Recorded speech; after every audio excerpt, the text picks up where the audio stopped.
We are activating your unique self-discovery one show at a time. The Orchard of Wisdom Self-Discovery podcast are at your fingertips, just waiting to inspire and invite you in discovering just how awesome you really are and how to navigate through life in joy, enrichment, personal abundance, in mind, body, spirit, heart, and soul. All the people we bring you are here to serve you on your journey of life. Do enjoy our next show. Good morning, good afternoon, and good evening, everybody. Welcome back to another edition of Sarah's View of Life, right here on Self-Discovery Media. I'm your host, Sarah Troy. What we seed and water and nurture is what is going to grow. So what if we decided for an entire week, we really looked at the seeds that we were planting in our life and really watered and nurtured them, not tugging at their roots, not oversaturating them, but just giving them enough love and space to grow? What would happen? Imagine an entire week with no negativity, no news, no negative people around you, just you and positive affirmations. Maybe blogging every day, everything you are grateful for today. Every single day doing something in a personal gratitude for what you have in life, not what you think you don't have. Imagine how it would change the psyche within you, how it would change the chemistry within you, how it would calm you down, give you clarity, and show you a way forward that really is creative and productive. But you would have to commit to an entire week of no negativity, no violence, no being around people that you know rub you the wrong way, but taking that time to truly and honestly see everything in the world that is to be grateful for and plant those seeds of gratitude, of abundance, of enrichment, water and nurture them. We are saturated by negativity, which leads to violence. Violence doesn't just come out of somebody for no reason, unless maybe they're a psychopath. But really, it is, we're provoked. We're prodded, we get exasperated, we reach our limit, and then we explode, and it comes out violently. We're seeing that very evidently in many places. America, every single day, a shooting. Here in Canada, we're beginning to see that kind of violence. Japan banned guns. Somebody made one and shot their president, ex-president. The violence is getting out of control. And that's because we are out of control. So how do we get ourselves back in sync, back on track? We do it by looking at all that we are capable of doing, all that we truly want to do, and by watering, seeding those beautiful seeds of possibilities and hope. Gratitude is something that people take for granted. You woke up today, didn't you? Do you have food in your belly? Are you able to listen to this? Can you put a smile on your face? There you go. You see, you are in control of your life. You can't always know what happens to you or stop what's happening to you, because stuff happens. But how you react to it is up to you. I know, first reactions are to be angry and why me and feel the pain of it, etc. But when you take that breath and go, okay, it could have been worse. Or yes, this is really, really bad, but I know I have the ability, the skills and the tools to handle this. And how are you going to handle that, whatever happens to you? First and foremost,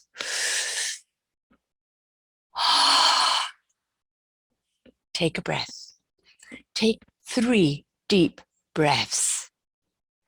What happens when we hit an obstacle, especially if it's a violent one or a catastrophic one? We immediately shut down. Our breath, our body tenses up, everything goes into panic mode, and we cannot have clarity in that moment. So if something happens to you, yes, you're in shock, angry or something, but try and take a breath. 3 deep breaths. Align your spine. Let the chakras be in alignment and look at it and go, what have I got the empowerment to do about it? Many of the times we go into panic, we go into overload, we go into trauma because we don't know how to handle it. It's something that's so invasive to our existence. And we see this around the world right now. Imagine the people in Ukraine. Imagine the other third world countries, where their homes have been washed away or earthquakes have taken them, or the powers that be, and I'm talking politicians, have taken all their money and leaving them without anything, where there is violence all the time. We see this all the time. And it's like, how do we manage it? How do we turn the tide? Well, we have to turn the tide by taking responsibility of our own actions. Don't be reactionary. Have a good response. And if you can't have a good response, have no response. Somebody says something to you, go, oh, yeah. And you? We've all been there and done that. Did it benefit anyone? Did anyone at all get anything good out of it? No, just more frustration, more hate, more divide, more pain. So why go that route? Instead, take the breath. Take the breath. This person is dumping on you right now. Why? You can be very calm, cool, and collected. Then you can simply ask them, what really is the issue here? And if they still go on a rampage, you can say, I wish you well. I wish you healing. When you calm down and wish to have a conversation, I'll be there, but I cannot be here for this. My mom used to give me two sayings. It took me a while to understand. One was, the value you place on yourself is the value you're taken for. So if you have a low self-esteem and low value of yourself, believe me, that's what they're going to take you for. So rise up to your own beautiful inner value and be that beautiful soul you are. And then you will match that vibration with other beautiful souls. The other thing she told me, that when somebody is picking on you, have a blank face or be doing something. And when you know they're finished, turn around and go, oh, I'm sorry, were you talking to me? I was too involved or too engrossed in this. I didn't hear you. And do it with a smile. They're trying to get a rise out of you. You dismissing that. I didn't hear you. I didn't too soon. Of course you did. You heard every word, but you're not going to rise to the bait. Instead, you're just going to say, I'm sorry, I didn't hear a word you said. I was too busy doing this or paying attention over there.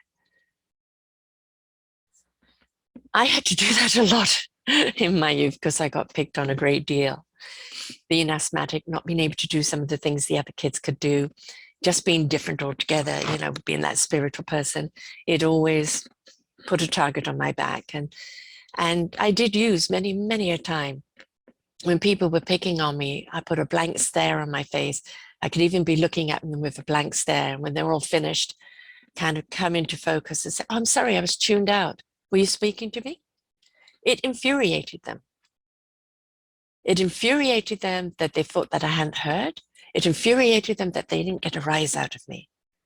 But it did lead them to leaving me alone most of the time. Anger, frustration, pain, anguish, violence all comes out of us not being able to articulate how we feel, being saturated and drowning in the misery of the world, feeling that there is no hope to turn to. And we're in that mindset. So how can we ever heal? Well, you have to choose. You have to choose that at some point you're going to say, no more, no more. I've been there. I've done that. I sent memos to all of my friends. Sorry, I can't be here for you. I'm having to be here for myself. And I had to go down that road of healing, where I had to shut everyone out and just tune into myself and let myself free, let myself heal. And there were people I had to say goodbye to, because the more I distanced myself, the more I realized how toxic they were. And there were Aspects of myself I had to say goodbye to and become that stronger person that I knew was in there, but I would never let out because I was allowing these things to happen to me. No more. I have a very, very small circle of friends and numerous beautiful colleagues and people that follow us here, and some wonderful, good vibrational people out there. But in my inner circle, I can count on one hand. I have become rather secluded out of choice because I can't be around that pettiness and that anger and that meanness anymore. Or the, I'm only going to be your friend for what I can get out of you. And, don't need that either. It took me a long time to be comfortable with myself. And now I quite enjoy my own company. You don't have to be there though, but I do ask you to be selective of the people that are around you. Are they good for you? Do you feel uplifted when you're in their company? Do you feel enlightened? Is this somebody that you would drop everything at the drop of a hat and go and help? Or are you just befriending this person because you feel you have to, or obligation, or family member even? Where is that value upon yourself if you are sacrificing yourself for other people who don't even appreciate you? Where is that value of self? Please place that value upon yourself and say, this is the frequency and the wavelength in which I wish to discuss. Come rise up to me. We'll have a wonderful discussion.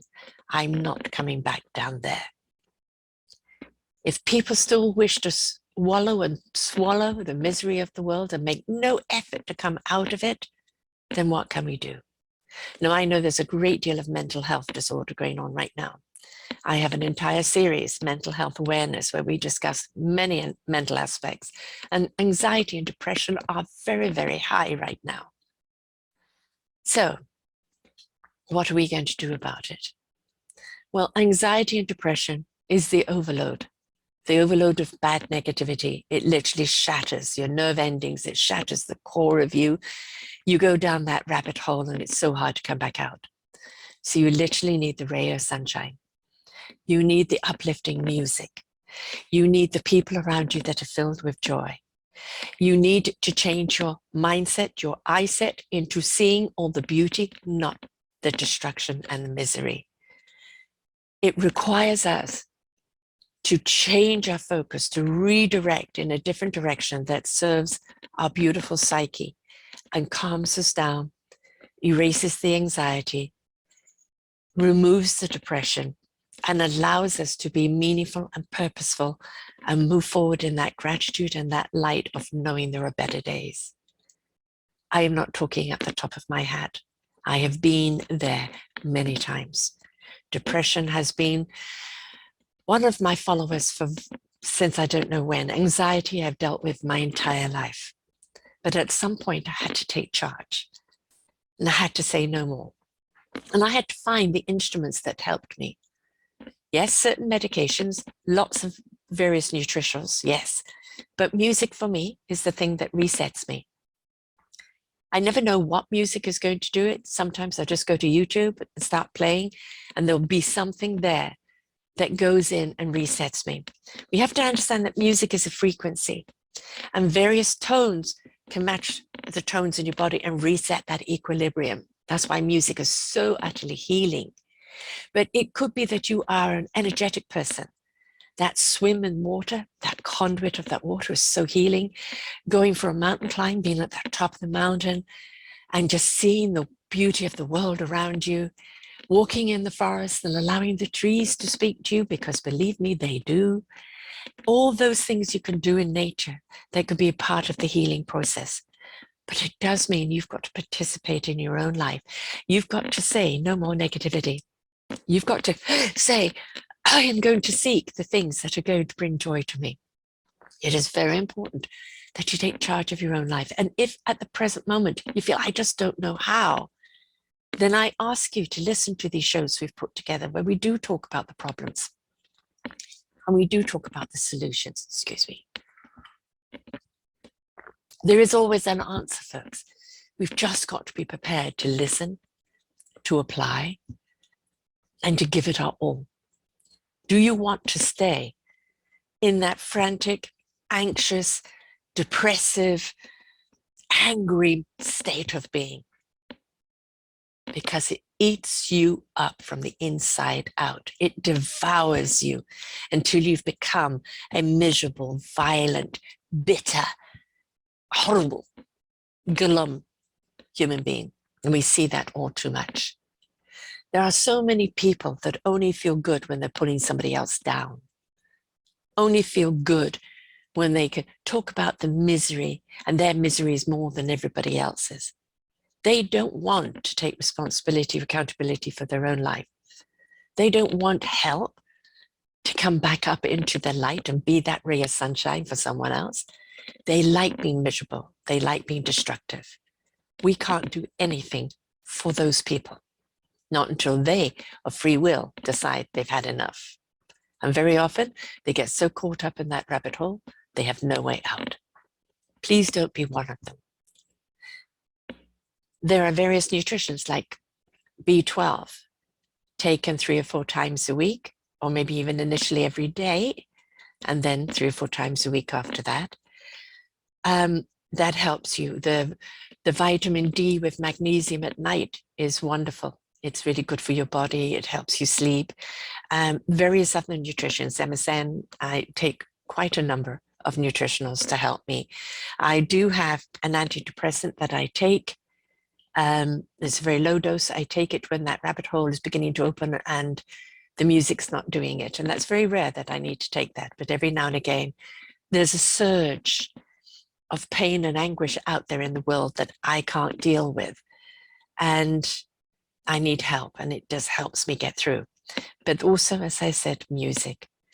Being around my wonderful grandson, a 15-month-old, constantly in discovery, just a bundle of love. Being around people who are love. Being around people where song is their dance. Be around the happiness. There are so many people that are joyful, that are happy, that don't feed the misery all the time, that have chosen to be the uplifters, to live life in the exuberance. Be amongst them, please. I know you're saturated. I know you just can't take any more bad news, no more shootings, no more deaths, no more starvation. They talk, there's a recession coming. Oh God, no, there's a recession coming. Whatever comes, comes. You can survive it, maybe even thrive it with the right attitude and the attitude of gratitude. I promise you, you can. And in these times, that's where we really discover the strength. We really discover our abilities. We really discover how awesome we really are. So please, plant those seeds of positivity. Water them, nurture them, and don't let any of the negativity come anywhere near them. Switch off the news, walk away from negative people. If you're in a very negative job, it's time to change. It's 8 hours a day in a negative job around negative people will destroy you. Please put yourself first. Mental health is not a joke. Mental health, if the mind is in trouble, it means the heart is in trouble. It means the body's in trouble. We have to look at the ways that we can look at life differently, that we can ignite our heart. Our soul cannot speak for a closed heart. And if all that what's going on in the world closes your heart down, you are hurting yourself. The soul is your wisdom, your divine wisdom, and it speaks through that open heart and such loving, trustful resonance. And it lifts your spirit into action, and your mind will know what it needs to know when it needs to know it. That is knowingness. Don't close your heart off, please. I know all you're feeling is pain right now, but don't close your heart, please. Plant those loving seeds, the seeds of an abundant heart. Water and nurture. Encourage the growth. and let them grow at their own rate. Because when they come into bloom, they're your seeds that are in bloom. What an accomplishment, what an achievement, what a wonderful thing you've just done for yourself. You decided to feed the possibilities, not the negativities. And in doing so, you are in full bloom. The choice is yours. Here in selfdiscoverymedia.com, we have many people with many skills and techniques to help you through this journey, whatever it is. theorchardofwisdom.org has the mentors for you with their programs that can help you. You are not alone, even if it's just listening to a few podcasts. I do my own show every week on Self-Discovery Media. I interview people on 17 other genres, 17 other topics, from people from all over the world, and they've all walked that walk. They've all been there. They know what it's all about. And they're there for you now, because you are not alone. But please, turn off the negativity around you. Open your heart. And how you open that heart is being around people that are pure love. Children, animals, nature. Bring that smile to your face, that smile that warms your heart, and be engaged with your spirit action in doing something for yourself that's going to bring about that equilibrium, that sense of peace. And then you'll be able to step into productivity that will really serve you and serve others in a light that is truly bright. I wish you all well. And I do hope that you do listen to some of these shows and all the beautiful people that have been there and the skills and tools that they use today. And I do hope that you place that value upon yourself and switch off from all the negative people, negative environment, and say, I have to heal myself. If they condemn you or they drop you, so be it. Even if it's a family member, so be it. Because you are nothing if you're broken. How can you serve anyone else? How can you be there for anyone else? How can you be there for you? So start putting your pieces back together. Open up your heart. Let your soul in. Let your spirit get into action. Let your mind have that clarity in which direction you want to go in. And let the love in. For love heals everything. Until next time, folks. Bye for now. We hope that you enjoyed the show. Find all of our shows on selfdiscoverymedia.com under podcasts or selfdiscoverymedia/shows. And for all our current shows, go to What's New. We are supported by you, the audience. You will see a nice big shiny blue button for one-time donations, or follow us on Patreon and you will be able to support us there. We enjoy bringing you such wisdom. And the next show will be up in just a moment.